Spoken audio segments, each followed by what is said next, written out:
Hello and welcome to another demonstration video shot in my basement.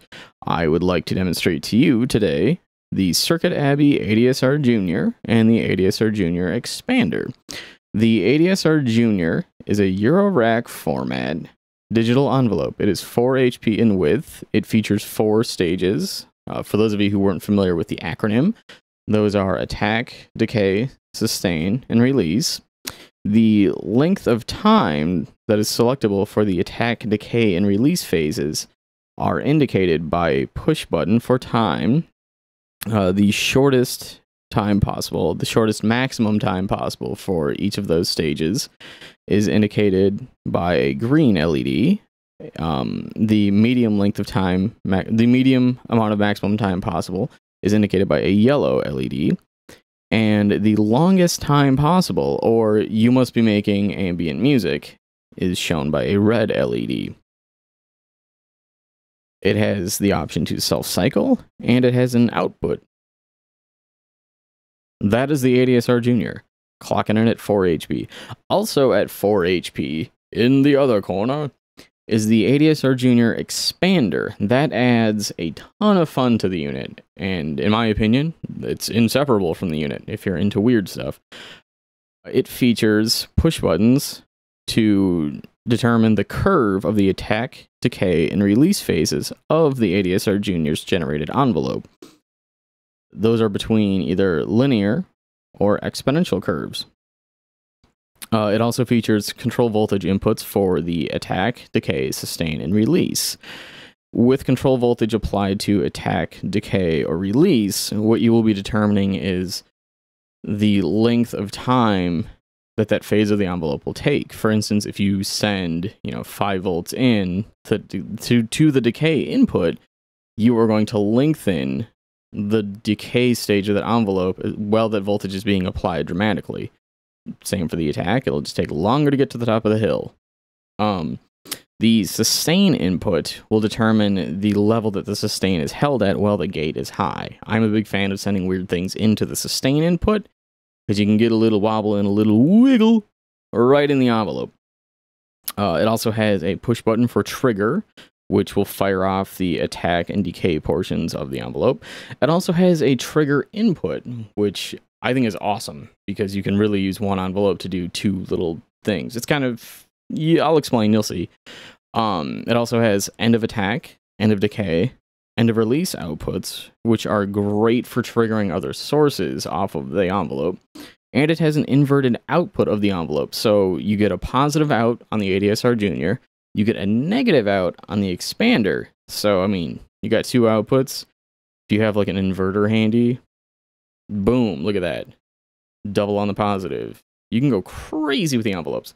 So let's run through what is in the spaghetti mess here. Robbie the robot, he was a robot. So this is the aforementioned cable spaghetti that I had mentioned earlier. What we've got going on here is a weird little kick drum, which is generated by the Flight of Harmony imp down below, which is then being run through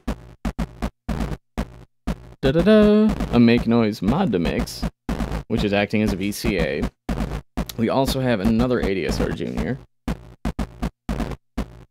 that is controlling the A toner, which is the blue panel off to the side, which is being processed by the noise swash, which is the wonderful yellow panel, which is then going through the other mod to mix, and both of those are going into the ZDSP, which is currently on dry only, so I don't give you too much crap right now.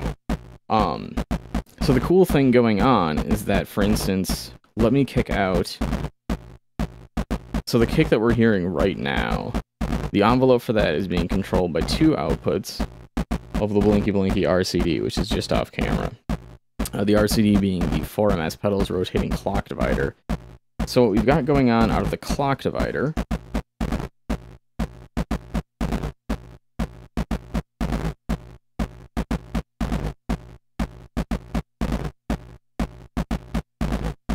is the 4 output is actually hitting the gate input of the ADSRjr. That's why on the 4, it's actually being held a little longer, and the 3 is actually hitting the trig. So when the trig is hit, that envelope is only firing the attack and decay portions. Whereas on the 4, when the gate input is hit and it's being held, because the RCD is in gate output mode, it holds longer. That's why you have the more pronounced bump, bump, bump, bump. I'm a huge fan of the idea that you can actually get almost like 2 envelopes, or 2 fun things out of the same package. The other weird thing, I don't know how pronounced this is that the noise swash is actually freaking out a little bit, and it's freaking out, and it's adding a little bit to the sustain, which is like, where it goes, whoa, whoa. That's the sustain kicking in. So we've got control voltage into the sustain, we're doing the whoa, whoa, whoa, whoa. That's how we get the bub, wub, wub, wubs. So we have the noise wash going into the sustain, we have the 4 going into the gate, and we have the 3 going into the trig. Awesome stuff. Now let's bring in the other weird sound, which is the one by the A-toner, processed by the noise swash. Jibba jibba, Mr. T.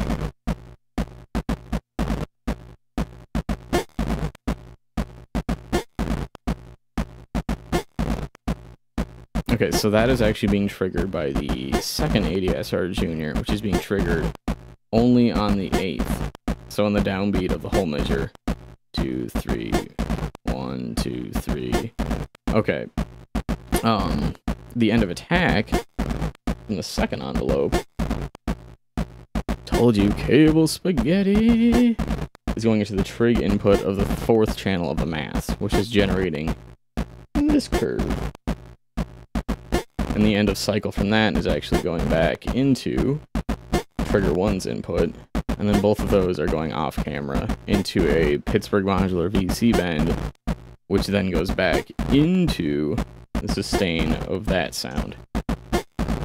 That's how it does that weird, when it's being held, click, and then that flip up at the end. We got 2 flip ups. We got the wub wub and the other thing, so.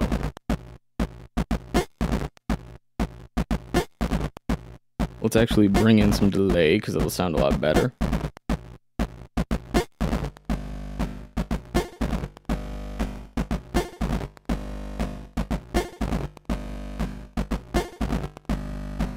So that is the cable spaghetti demo. I will actually now tear this down, and we will break it down. We will break it down.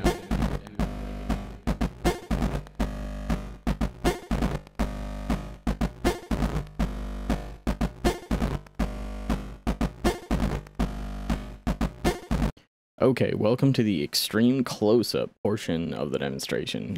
This is the part where I will be talking pretty much nerdy about the ADSRjr and the ADSRjr Expander. It will have less of the flash, more of the depth. Less of the shiny, more of the information. So what we've got now is the time is set, is indicated by the green LED, to the shortest amount of time possible. The output is going into the mod to mix, which is controlling as VCA for the 4MS A-toner, which will just give us a general tone to listen to while we fart with this. So what I'd like to do now is demonstrate what the different times mean as they pertain to the attack, decay, sustain, and release phases, or really the ADR phases. Sustain don't matter. So let's patch the 8th output from a 4MS rotating clock divider into the gate input of the ADSRjr. Boom. Okay, so it's sending a gate note on the 8th. While that gate is being held, it is going through the attack, decay, sustain, and release phases. I will lower the decay and release. In fact, I can lower the sustain too. I want to show the envelopes, really. So there is no attack, but there's that initial curve after the peak is reached, which is instantaneous in this case, down to the sustain level, which is pretty low, and then it's rounded off with the release.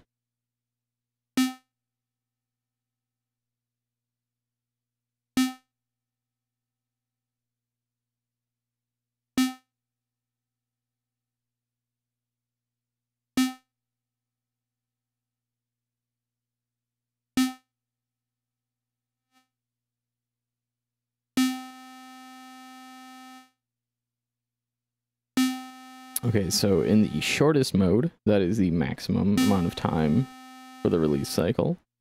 We've got like a 40% sustain and a pretty fast decay. With those same settings in mind, I'm sure I'll learn to regret this because actually the release will be far lengthened in medium. But let's go to the land of medium. Let's go to the yellow land. Sinestro Core War.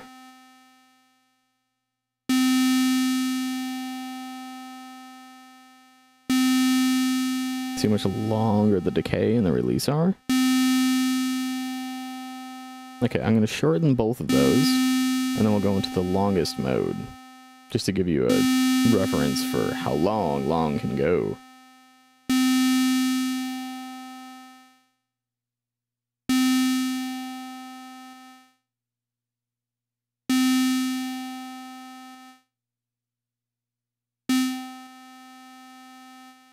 Now we're in the land of the long.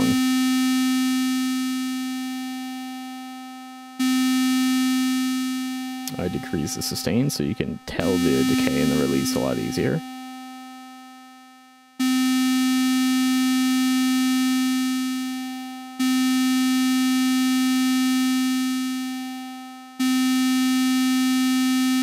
We're actually going to go to a slower clock speed. That's how long this envelope is. Bump the camera. Already fell.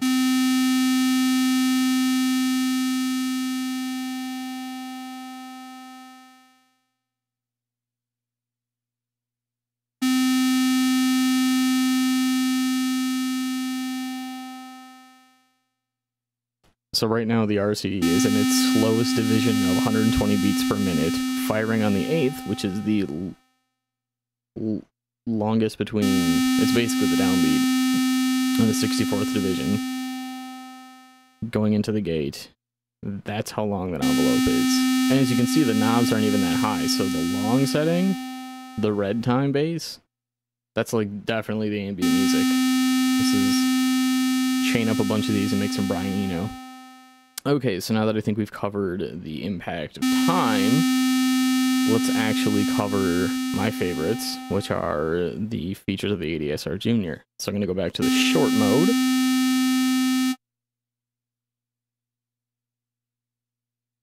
See, look at that. Infinitely shorter. That's why green is like Fast and the Furious. Red is like Stanley Kubrick. Not that I've seen Fast and the Furious, actually. I just assume it's about moving fast and probably punching people furiously. So, now we're back in the green mode. So the shortest time base. Let's actually go to a faster division. Okay. Now I'm going to do some firing off of the end of attack, end of decay, and end of release. So, the end of attack occurs at the end of the attack cycle, which I'll actually increase the attack so it'll be a little more visible.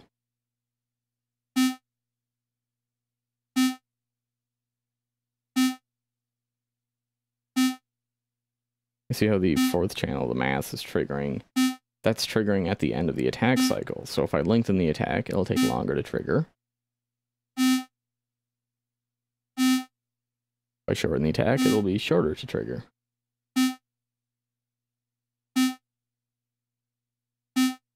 Now I will actually take the end of decay to show you what that's like.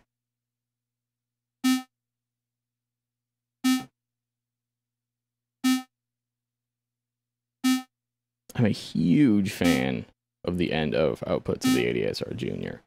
The potential of firing off up to, I mean, you have end of attack, end of decay, and end of release trigger outputs. Just imagine all the envelopes that you could fire based off of those, and then all the weird modulations you could do. So let's do end of release.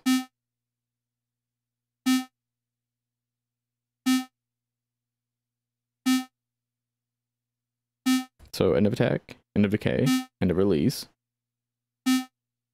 Let's actually, you know what, I want to show you a weird modulation. So let's actually take the end of it.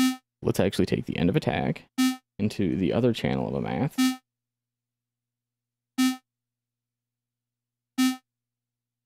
And then I'm going to take the end of decay and fire off the other ADSR Junior.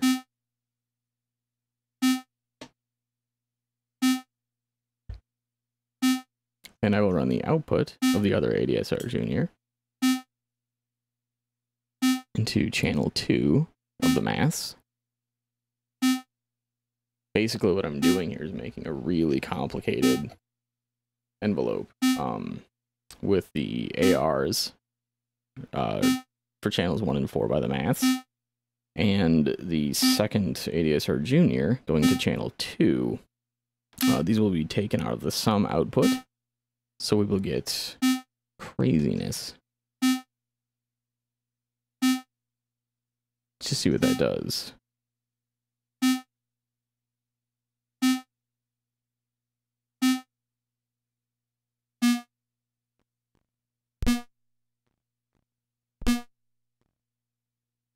We need a better crazy, so let's actually modulate the ZDSP, which will go crazy.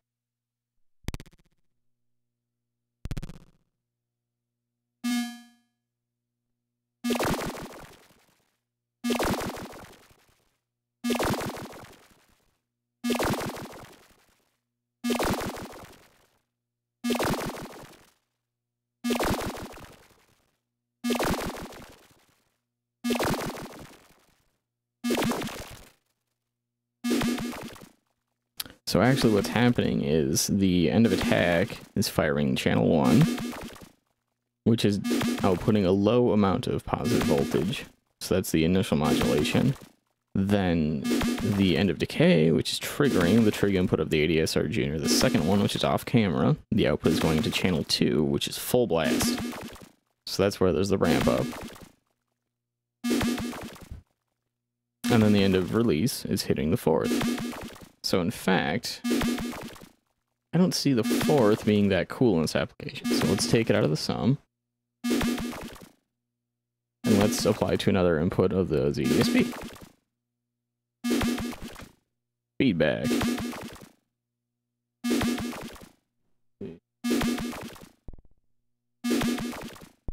Not that cool. Okay.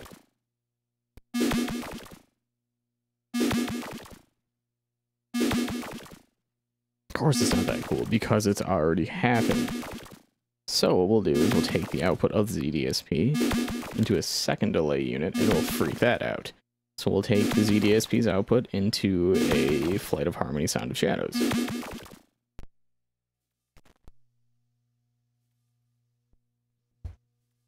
This is gonna get wild. Y'all ready for this?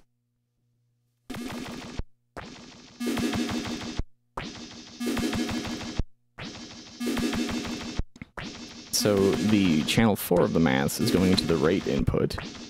So it's being fired at the end of the release. So after the envelope is already opened and closed. That's why it's interrupting the trail. With that whoa.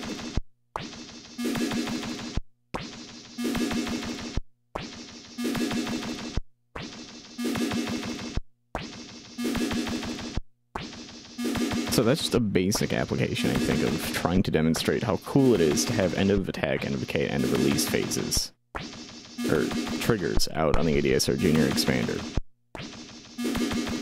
I hope that by watching this video, listening to me rant, you might be inspired to come up with some crazy stuff that you can do in your own setup.